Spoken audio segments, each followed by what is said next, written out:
email? What does it mean? Communication is the imparting or exchanging of information or news. The single biggest problem in communication is the illusion that it has taken place. Conversation is the oral exchange of sentiments, observations, opinions, or ideas. Forbes Books Radio presents The Conversation with Clinton M. Padgett. Welcome to a special episode of The Conversation. As 2024 comes to a close, I've been reflecting on the incredible conversations I've had this year with some truly inspiring guests. This week, I put together some of the best moments from the year, highlighting the ideas, perspective, and lessons that made these conversations unforgettable. You'll hear from experts like Emmanuel Caprais, Sivaram Trikutam, Dr. Ray Gallant, Teresa Lynch, John Miles, Karyn Buxman, and Craig Weber, each offering valuable insights into leadership, team dynamics, and navigating the challenges of today's fast-paced world. Enjoy. Joining me today on The Conversation is Emmanuel Caprais. Emmanuel is the Senior Vice President and Chief Financial Officer of ITT Incorporated, an engineering solutions company. Before joining ITT in 2012, Emmanuel held leadership positions at both Marelli and Vallejo and earned his graduate degree in business in France and his MBA from the Columbia Business School in New York. As a leader, Emmanuel is focused on driving sustainable value creation and delivering quality financial performance for his organization. Emmanuel, thank you so much for being here today. Thank you, Clint. I'm happy to be here. So it's one thing to have this business knowledge that you clearly do and be good with numbers, but it's an entirely different thing altogether to be able to successfully manage and lead people. And I got to tell you, for me personally, in my world, I'm always talking about process and people. You need both to be successful. And I think the people side, frankly, is much harder. Excel can help me with process, maybe Microsoft Project, but probably not the people side of things. So how and when did you begin to develop your people management skills? And what advice do you have for those listening who may want to become better in that area? Sure. So, you cannot invent yourself as a leader of people or as a manager of people. And for me, what was really important is to be able to copy what I saw that what worked and avoid making the mistakes that others made and that didn't work. And it was key for me as to be an effective leader and an effective manager. And so I think that what's really important, my advice to a lot of people would be like, nobody should be ashamed to copy something that works. Obviously not copying it, I'm not talking about exactly copying, but also making it yours, making it in line with your values, in line with your expectations, in line with the way you want to conduct yourself as a business leader and as a person in general. And I would say there were some keys to success for me. First was to communicate clearly a vision. So people need to be inspired. They need to believe in a project. And then so you have, as the leader, as the manager, you have to provide that project. A vision and also clear expectations. And I think it's key for the team and for yourself because it's unfair to expect performance out of a team if you're not clear in terms of your expectations. And so clarifying what you expect out of them and how also they need to deliver and what is going to be your role as a leader of that team. The second point in my mind is to be a supporter, to be an enabler of the individual components of the team. And this is key to be successful, and this is key to the leader's credibility and effectiveness. Your people need to know that if there's an obstacle in their path, you're going to be able to help them clear it. It doesn't mean that you do their job, because accountability is super important for a team, and so your people need to feel accountable. But I think as a leader, you need to serve your people, and so serving your people is detecting also when something is not going right, when they need your help, and you as a leader should be able to clear the path for them, remove all the distractions, all the obstacles that don't allow your team to do their job. So putting yourself at the service of the people is key. And then I would say asking questions for me has been one of the best advice I received. And I received an advice saying, a person told me, you need to ask why. You need to always understand what's happening. And I cannot tell you how many times I avoided embarrassment because I chose not to challenge, not to criticize, but to ask why. And not only ask why, but also listen then for the answer. And listen effectively. And I have to say, Clint, I'm not a patient person, and so listening for me has been really difficult because it's all about patience. But I think that it was very important for me to be an effective manager, trying to understand what people mean and don't assume that I know what they mean, and then helping them through logic, because as a leader you cannot know everything, but through logical thinking, helping them to find the best solution. And so as you can tell, there was a lot of personal behavioral change that was needed for me to become the leader that I am today. If you look at me maybe 10 years ago, I really wasn't patient. I wasn't a good listener. I was certainly never asking why. And so that's a lot of work that I did on myself. And sometimes I still catch myself not asking why. I don't think I ask why enough, but I think that has been key for me to become a more effective leader. Joining me today on the conversation is Sivaram Trikutam, Vice President of the Wi-Fi product line at Infineon Technologies, a global semiconductor leader in power systems and IoT. Sivaram has an electrical engineering degree from the Indian Institute of Technology and worked as an engineer leading large-scale integration teams in India before relocating to the Bay Area in 2010 to work in the semiconductor industry. Sivaram, thanks so much for joining on the conversation today. Hey, Clint. Nice to be talking to you. Appreciate your time.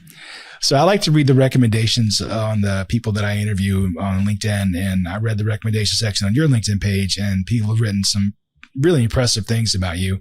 I want to highlight a couple of them here. One was he has a unique ability to break down complex problems into simple, manageable modules. With that in mind, what is your approach to navigating these complex challenges and problems in the workplace?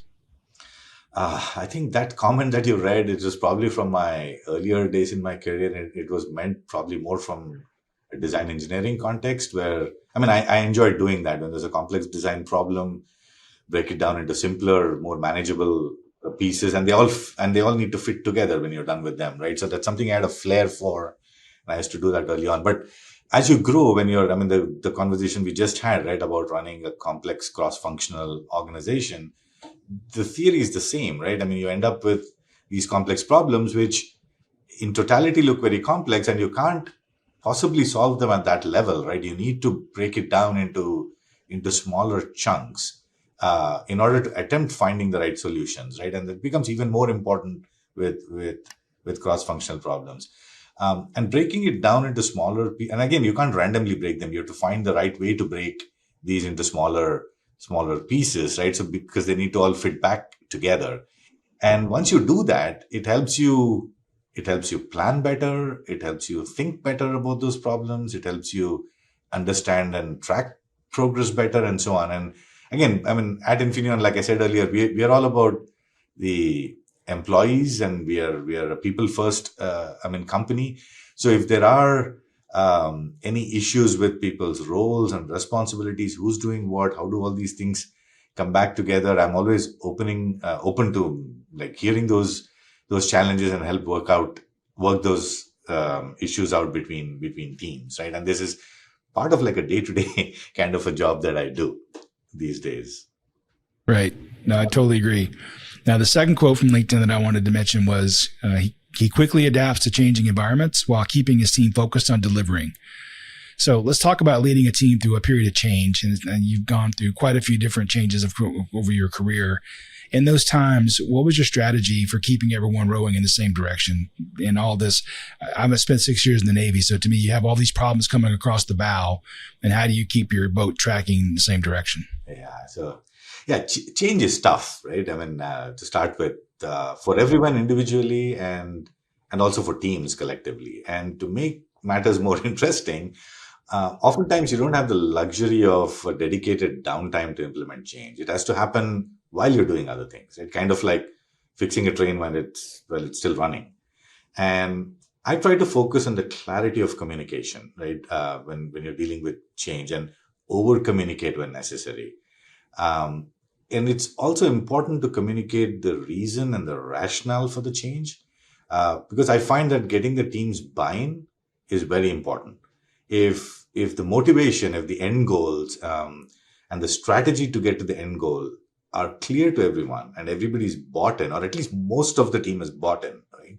It helps in getting everyone to row in the same direction, like you said, right? And a common type of change management we have to do day to day is to deal with changing requirements. It happens all the time, right? We start out, working on a product, we're building a product, and then we learn about new requirements. We learn about new business opportunities, and we don't have the luxury of stopping and starting over. We have to change very dynamically, adjust to the changing market needs, and still get to the finish line with as small an impact as possible. And it's only possible if the team understands why we are making that particular change. How does it impact us? What are the ramifications? How do we deal with the ramifications? And is everybody aligned basically in pulling in the same direction? So buy-in, over communication, buy-in, I think these are two important things you need to focus on when you're dealing with change. Yeah, I think so too. It's I couldn't agree more. You put it perfectly. I think to me it's about collaboration. It's understanding the why is so important, as you said, because if I was on your team and you said, Clint, I want you to go in this direction, I would just go in that direction. But if you said, Clint, I want you to go in this direction because our goal is to get here, now I know what the goal is, and I might be able to come back and say, actually, the better way is to go right. And so if I know what our goal is, I'm not just going to be a soldier marching on. I can actually help you get to where we get to achieve whatever the goal we want to achieve is. I think that's super critical that people understand the why we're doing this and not just the what we're going to do. Yeah. And also, you're making only the big decisions on a day-to-day, on an hour-to-hour basis. People are making small decisions of their own, right? And if they understand the bigger picture and the intent, then it enables them to make the right calls, right? At a lower level as well. And that's why I think understanding the intent is important. 100% agree. Joining me today on the conversation is Dr. Ray Gallant, Vice President of Sustainability and Productivity Services at Volvo Construction Equipment. Dr. Gallant has an impressive list of degrees, including bachelor's degrees, not one, but two, in chemistry and forest engineering, a graduate degree in management, and a doctorate degree in international business. I'm tired just reading that. I don't know how you did all that studying. For the past 12 years, Dr. Gallant has worked for Volvo Construction Equipment. But as I was doing the introduction, I've learned it's been longer than 12 years at Volvo in general. First as Director of Product Planning, then as Vice President of Sales Support, and now for the past 4 years in his current role as VP of Sustainability and Productivity Services. Dr. Gallant, thanks for joining me on the conversation today. Thanks for having me. It's definitely my pleasure. Looking forward to this. So when it comes to, I'm sure as you worked your way up throughout your career, do you have advice that you can offer somebody who's trying to make that step up into management? Yeah, I think as I mentioned, the situation's always changing. I like the work by Seth Matheson that highlights the difference between the generations. And what he basically pointed out is that the older generations, who are now mainly in managerial and leadership positions, grew up in basically a hierarchical social organization. So whether it was the family, the workplace, government, whatever, it was very hierarchical. Whereas the generations today are growing up in a very networked orientation. So they tend to view, the network as a series of nodes that are all on equal footing rather than as a hierarchy like we're used to. So given that, my advice is that, managers have to recognize the difference in the worldviews, actually, and make sure they're adjusting to talk to the new people entering into the workforce in the way they're used to growing up. And it's not that one is better than the other. They are just very different worldviews and ways of valuing the information that's coming in. For instance, my kids today have a very keen grasp of social media and are very attuned to likes and dislikes on posts or comments or things like that. Whereas a lot of the older generation really couldn't care less about that. you're oriented to look at a different metric for success or validation of your opinions. And as I said, neither is right or wrong. They are just very, very different worldviews.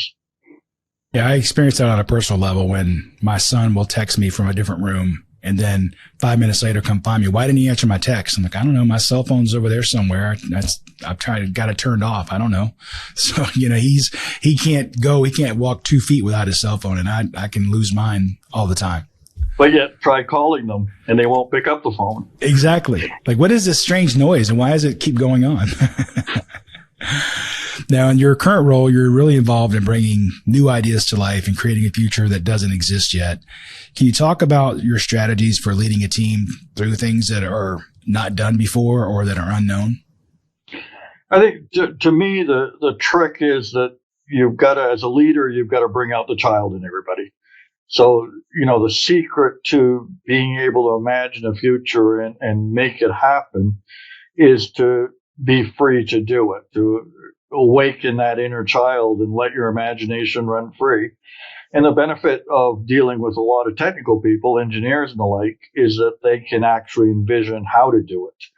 So not only do you allow them to let their imagination run free, but you encourage them to think of a way to do it and to plan out how to do it.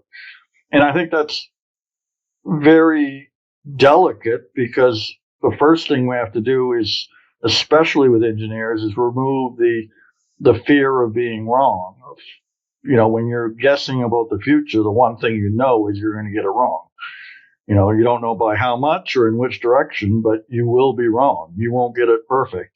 So it's very hard for engineers, given their training, given their background, given their personalities, to knowingly step out, knowing that they don't have the right answer. They can't possibly have the right answer. And so you've got to create an environment where they're comfortable making those leaps and putting their opinion out there without any backing, without any data to say, yeah, that makes a lot of sense, other than their gut instinct, if you will.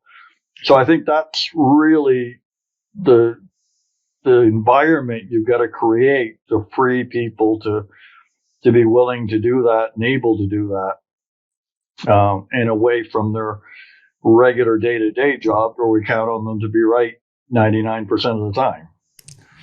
I can correlate that. So I do project management as my day job. And when I'm talking to especially engineers, the engineers always they want to come up with the exact perfect duration for a task of 6.235 days. And it's like, listen, if I'm driving across a bridge that you engineered, I want 4 or 5 decimal places of accuracy. But if project work, you're just trying to get the ball rolling in the right direction, just keep it out of the ditch. I don't need 6.235 days. That means it matters if it finished at 2 o'clock or 3 o'clock and nobody cares, right? It just got done on Tuesday.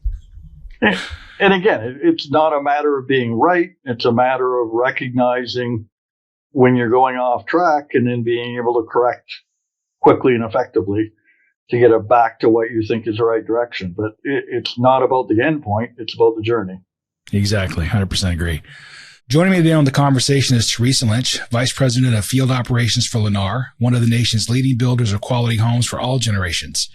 Teresa graduated from Indiana University with a degree in anthropology and political science. I got to talk to her about that one. Before beginning her career at the project management office at Young Brands. From there, she spent 6.5 years at Sony Entertainment, followed by over a decade at Comcast Xfinity, where she was named Vice President of Xfinity Services. And since 2022, she's been in her current role at Lennar, which is the VP of Field Operations. Teresa is an amazing project manager, a great person, and someone I'm happy to call my friend. Teresa, thanks so much for joining me on the conversation today. Thank you so much for having me. I'm excited. Now, once you put the team together and you start working on it, how do you foster that positive and productive team culture that encourages both innovation and collaboration? I mean, it's lead by example, right? Like I try to really come at things looking at everything I learned being in their shoes. First of all, like what leaders did I want to follow? What leaders made me think I don't want this job? I don't like this job. This is not for me. Like, how do I reconcile that? But also recognizing that each person is not me, right? Each person might have a different approach. So I really try to lead by example and creating that vulnerability so that, we can focus on building team containers, whether it's project team container or your regular, team containers. And how do you make it so that you're creating a space that when things are bad, the container doesn't break, right? It's not a crack because you're all holding it together. And so we spend a lot of time getting to know each other. We spend a lot of time, we probably have a lot of like inside jokes and a lot of like funny sayings because you're, sitting in a meeting and somebody feels okay to like, oh, haha, I'm going to laugh at that, right? I'm going to laugh in this moment. I'm not going to freak out. I'm not going to have a stress. And we're going to laugh at it because it's what we can do. We know we'll fix it on the backside, right? So I think that vulnerability piece is really important in how we build it. I think the other piece is you have to talk it and live it. You can't just say, oh, I want this culture. I want this team to be this way. That's an active thing, right? It's an active thing with how you react when something slips. It's an active thing with how you react when somebody is like, I decided to go do this instead of this, and they don't need a commitment. Like each one of those is an opportunity to build the culture and to build what you want and how you want it to happen, each time. So I think it's being very present, being very active, being very focused on what I'm going to call the art of project management, not the science. To your point, it's not the black and white, here we go, but what are all of those little gray areas in between about how we do it together and what it means together. And I tend to come at it, I'm your warrior. Like I'm here to clear the path for you. Like my job is to, as either an executive or as a project leader, my job is to make sure that you can be successful. And so I think once teams know that, they tend to also want to make you successful, right? They tend to say, oh, okay, well, gosh, like she's out there doing that for me. He's out there doing that for me. He's got our back. We've built this team that I know each person, and I know they have my back and they get my story and they get who I am and they get what I bring to the table. Yes, like nobody is looking the other way. They are focused and they want to actually get to that same goal line together, right? They want to run the play. They want to get there. Yeah, I think that people often ask me, how long does this process take to inculcate at an organization? And I tell them usually the first project, people are reluctant because they think, yeah, I've heard all this before about pick my own duration and I'll let you change it later. But I know what really happens is it's cast in stone and I'm used to club me over the head with for the remainder of the project. I'm never able to really change it. And usually it takes that one iteration where they go, oh, Teresa was telling them the truth. So I was able to change it. Not only that, but she was able to sit me down and say, look, Clint, I know that you have 15 items on your to-do list this next week. And I know you're good, but I know you're not that good. So let's talk about which ones can you get done, which ones are the most important to us to get done. And the rest, because we understand the schedule, we know there's slack or float, we can actually delay those rather than just pounding you to get all 15 done. It's about realizing not all 15 are equally important. There's 2 that have got to be done or we're going to be in trouble. But the other 13, we actually have a little flexibility. We can move those. And then once I've begun to realize that the project manager, like to use your words, has my back, then I'm going to die on that hill for you every time. Right. And you just brought up a great point, which is transparency, right? How do you create transparency without punishment? And I think too often, right, in bad projects, that's the first thing. The minute I'm transparent, I'm getting punished, right?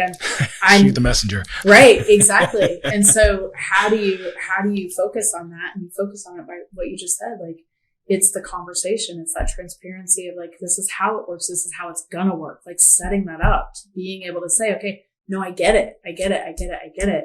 Now let's work together to still figure out how we get here. Like it's that just constant communication. And I'll go back to, you have the data to do that. It's not, awkward conversations like, well, Clint, you didn't seem very engaged today. Like it's, hey, Clint, I looked at your estimated finish over here and we're slipping, like, okay, let's talk about that. Can we do anything over here? Can I help you here? What needs to happen? This is the one thing that needs to be pulled back in. Like that one's not going to fly. The other ones, we're not going to worry about. They're not on the critical path. Like it goes back to being able to use that data that takes out a lot of that emotional kind of personal, I'm going to read the tea leaves thing. That happens sometimes. Joining me on the conversation today is John Miles, former U.S. Navy officer, Fortune 50 senior executive, award-winning host of the Passion Struck podcast, and author of the 2024 book Passion Struck, 12 Powerful Principles to Unlock Your Purpose and Ignite Your Most Intentional Life, which I think has already won some awards. Congratulations on that, and thanks for joining me on the show today. Hey, Clint, it is so nice to be here, and what an honor to get to serve your audience. How do you define self-leadership, and why do you think it's critical for leaders to cultivate this skill? When I think of self-leadership, I think of a quote that Sharon Salzberg, the author and philosopher, has said in the past. There's no commodity that we can take with us. There's only our lives. And this is my favorite part. Whether we live them wisely or whether we live them in ignorance. And this is everything.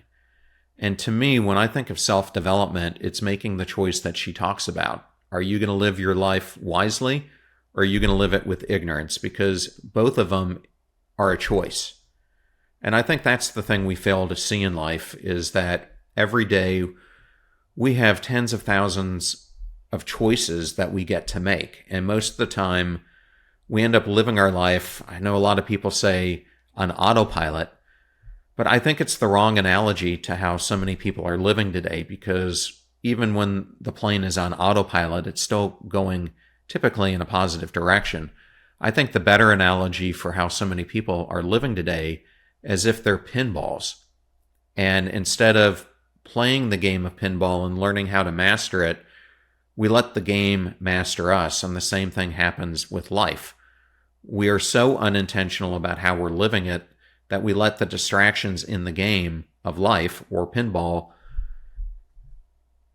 basically take us on the path that our life goes.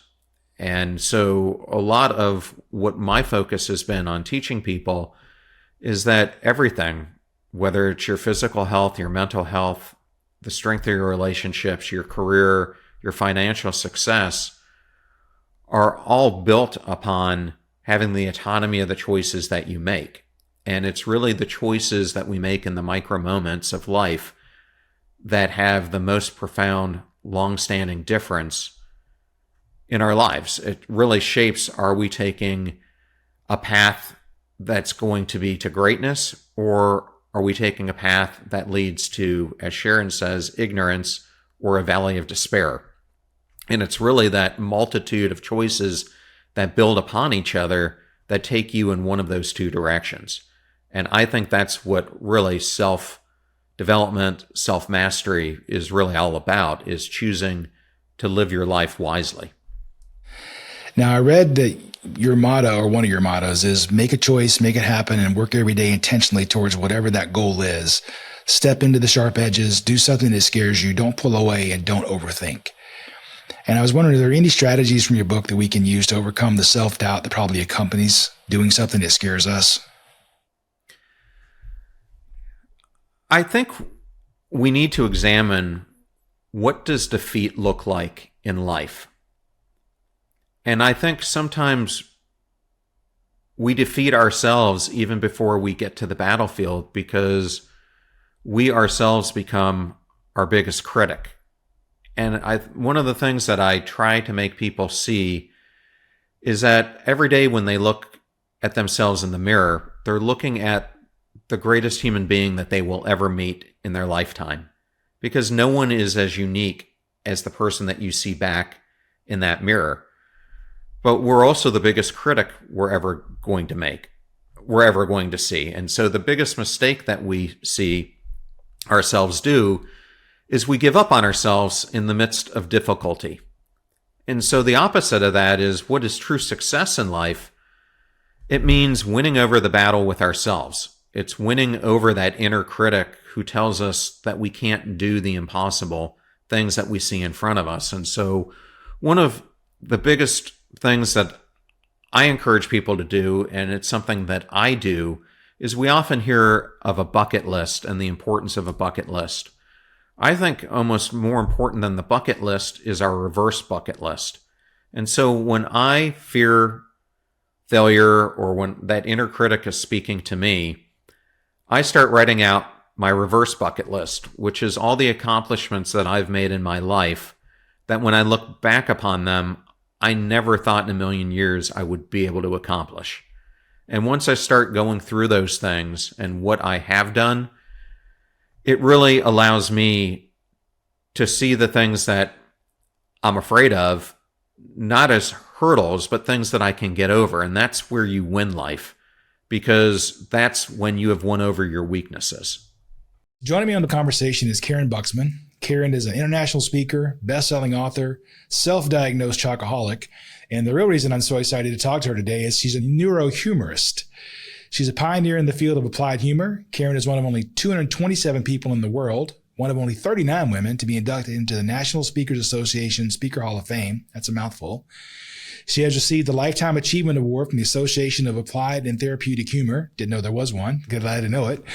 Karyn serves on the advisory boards of the Invisible Disabilities Association and the American Happiness Association. She's also the co-founder of the World Laughter Tour. Karyn, thank you so much for joining me on the conversation today. Clint, it's so good to be here with you. So when you were first starting out in this kind of career path, were there some challenges you faced because you kind of alluded to it? I'm not funny. What if this lands wrong? Yeah. What were some of the challenges you had to overcome in trying to advocate for this use of humor in professional settings? We have come quite a way, but especially in the beginning, this was seen as fluff. It was seen as light. It was a nice to have, but people didn't recognize the power that came with humor. And I really want to dissect this a little bit for you.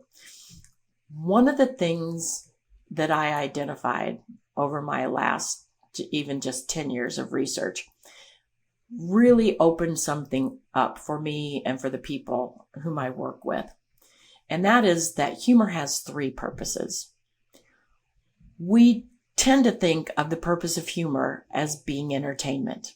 I'm going to make you laugh. I'm going to entertain you. And the way we measure the success of that is how much we make the other person laugh. Now, if you are an entertainer, you're a comedian, you measure your success in LPMs, laughs per minute. And the more laughs per minute, the better you are. But I identified two other purposes behind humor. And I think if people get this, it's gonna really take them a quantum leap. And that is the two other purposes are influence and well-being. Well-being, we look at how can humor make somebody healthier? How can it lower their cortisol? How can it help them with heart disease, diabetes, memory issues, autoimmune disorders? For people who want to hear a whole spiel around this, I have a TED Talk on YouTube. Just put in my name in TED Talk and it'll come up. But we know that it can help make people healthier. Do we measure our success by how much we make them laugh? No, we measure the success by their level of health, of wellness, the quality of their health and well-being.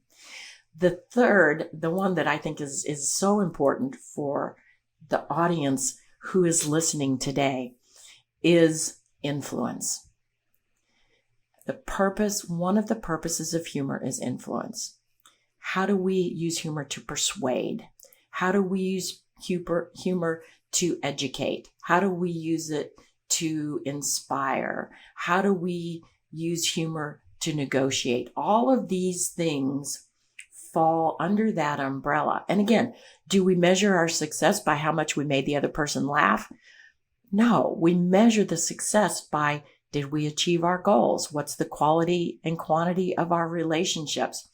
And understanding that really is helping people identify that, oh, this really does have a purpose. This really can help me in my business. This really can help me in my leadership. And it's being recognized not so much as fluff now, but as an important social skill, an important leadership skill, a very important communication skill. And I'm just delighted that people are finally starting to get it, but we're not there yet.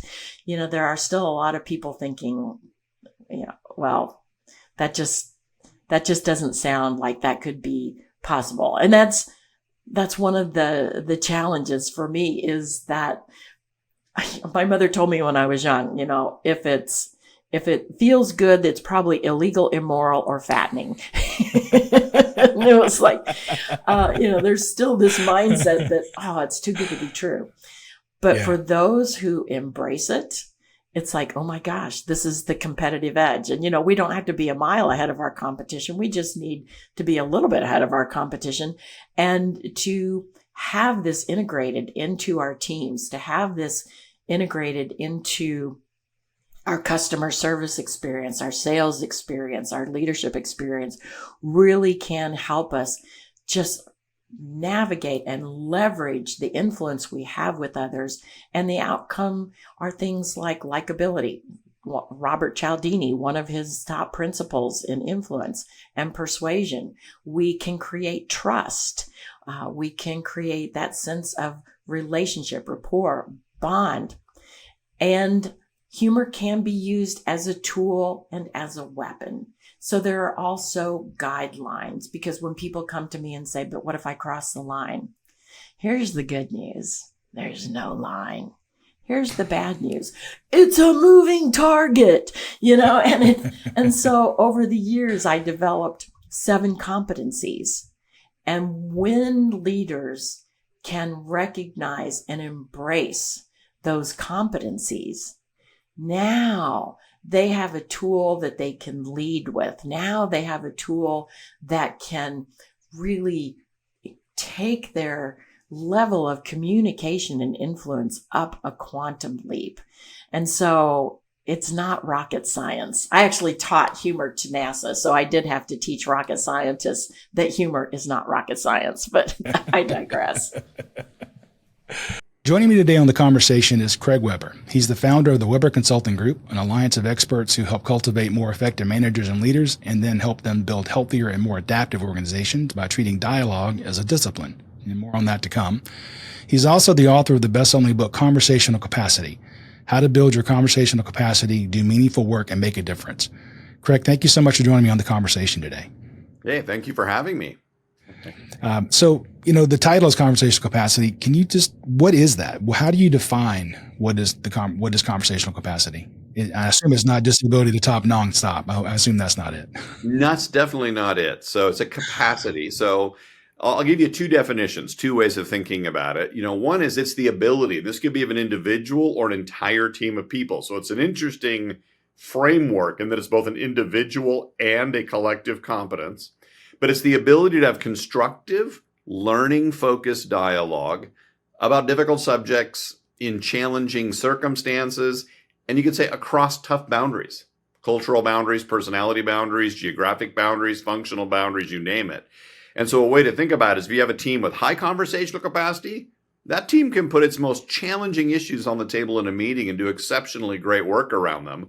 Whereas if you look at a team with low conversational capacity, a minor difference of opinion will often derail a meeting. So sort of a foundational competence that breathes life into any activity in an organization, a team, or a project that requires people communicate and collaborate for its effectiveness.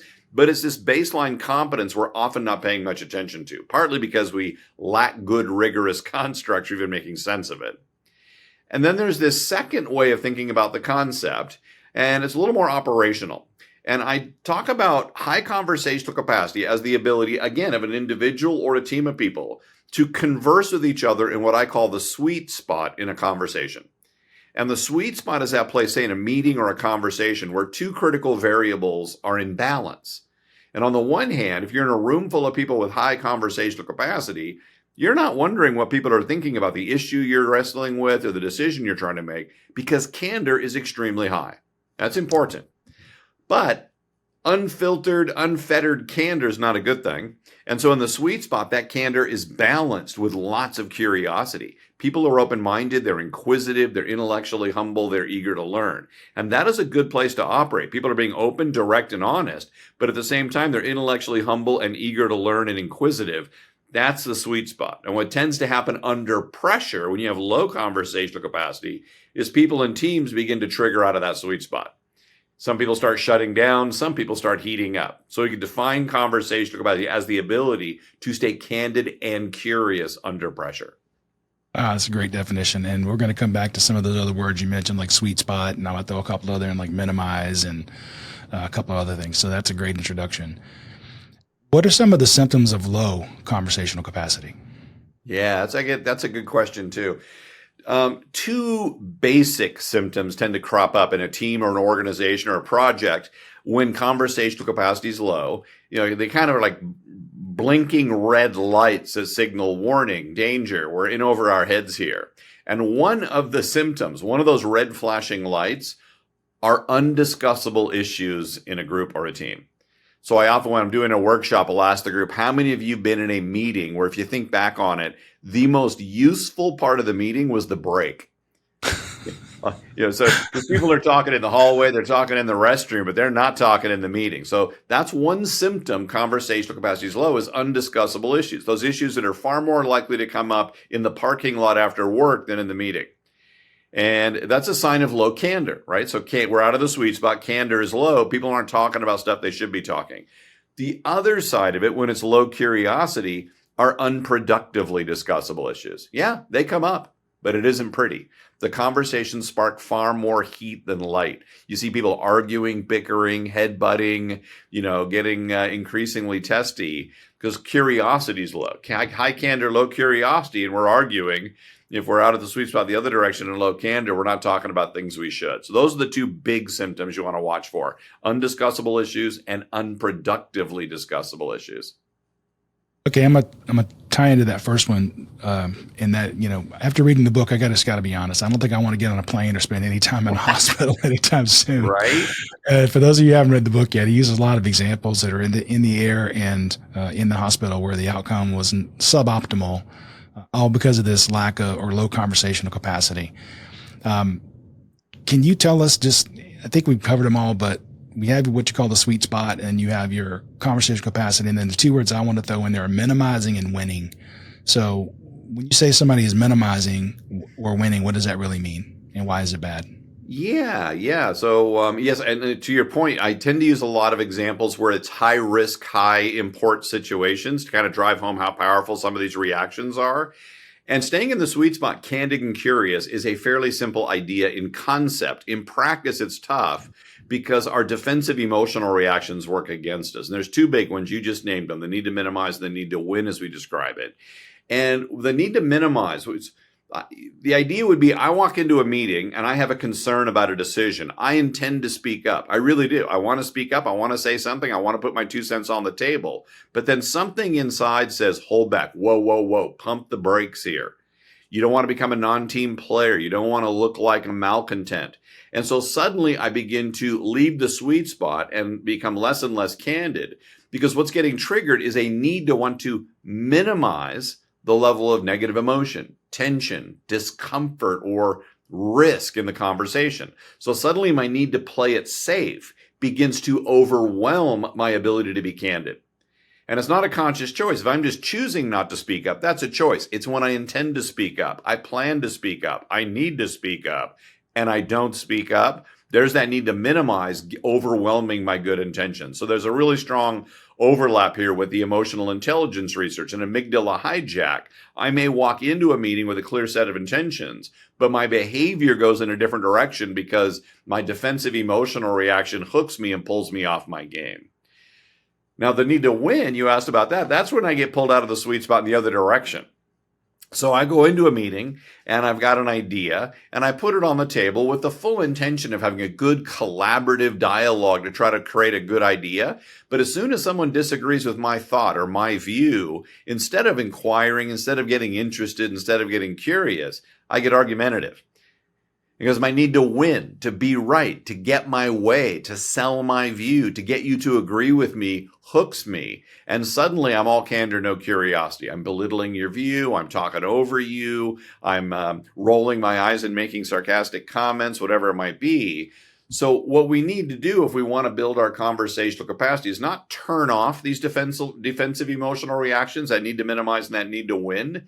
These are deep-seated emotional responses They serve a purpose. We're not going to get rid of them. We need to learn to manage them more clearly. We talk about being able to catch it when you're being hooked by these tendencies so you can choose to respond in a more productive way. So someone reviewed my first book and said, online, conversational capacity is in essence operationalized emotional intelligence for exactly that reason. You're getting better and better and better over time at catching it quickly when you're being triggered so you can act in a way that is more in line with your good intentions. Yes, I'm being triggered, but I'm not going to let the fact that I'm triggered determine how I respond. Well, that wraps up our special compilation episode of The Conversation. I hope you enjoyed revisiting some of the best moments from the year. A huge thank you to all my guests for sharing their insights and to you, the listeners, for tuning in and being a part of this journey. As we head into 2025, I'm excited for more inspiring discussions and fresh perspective. Thanks so much for being a part of the conversation. Until next time, keep leading, keep growing, keep learning, and most of all, keep conversing. Thanks for listening to The Conversation. To find out more about Clint, go to clintonmpaget.com and pick up Clint's book, How Teams Triumph, Managing by Commitment, at Amazon. The Conversation with Clinton M. Paget is a production of Forbes Books.